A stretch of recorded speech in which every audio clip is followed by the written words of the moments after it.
Құрметті Данияр Талғатұлы, талқыланып отырған заң жобасында сақтандыру ұйымдарына қатысты бірқатар нормалар бар. Атап айтқанда, ұлттық банктің қадағалау функцияларының күшейтуіне байланысты сақтандыру компанияларына қойылатын талаптар да қатаңдатылады. Сіз маған өзіңіздің заң дайындаудағы логикаңызды түсіндіріп беріңізші, мен түсінбедім. Бірінші жағдайда сіз маған осы қажетті актуалдық есеп-қисаптарға сүйене отырып, менің ұсынысымды қарамадыңыз. Ал енді екінші жағдайда осы қазіргі заң жобасында сіз маған сақтандырудың мөлшері бағасының қымбаттауын алып келетін нормаларды қарап отырып, ешқандай да есеп-қисапсыз нормаларды енгізіп отырсыз. Яғни сіз өзіңізге қажет болған кезде ғана есеп-қисаптарды керек дейсіз, ал қажет болмаған кезде нормаларды ешқандай да есеп-қисапсыз енгізе бересіз. Құрметті Данияр Талғатұлы, сіз маған осы сұрақтың жауабын өткендегідей жазбаша түрде емес, қазір жауап беруіңізді өтінемін. Себебі алдында жауап берген маған жазбаша жауабыңыз бұл әшейін формальды сырғытпа жауап болды.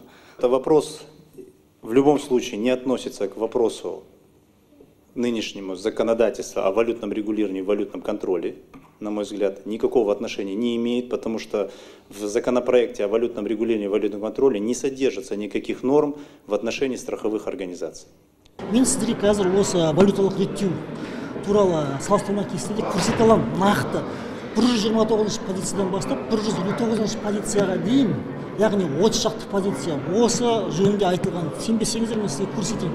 Қазір осы мынаның ішінде барлық таблица бар бізде. Сондықтан да менің ойымша мен қазір сізге көрсетейін, кешірім сұраймын.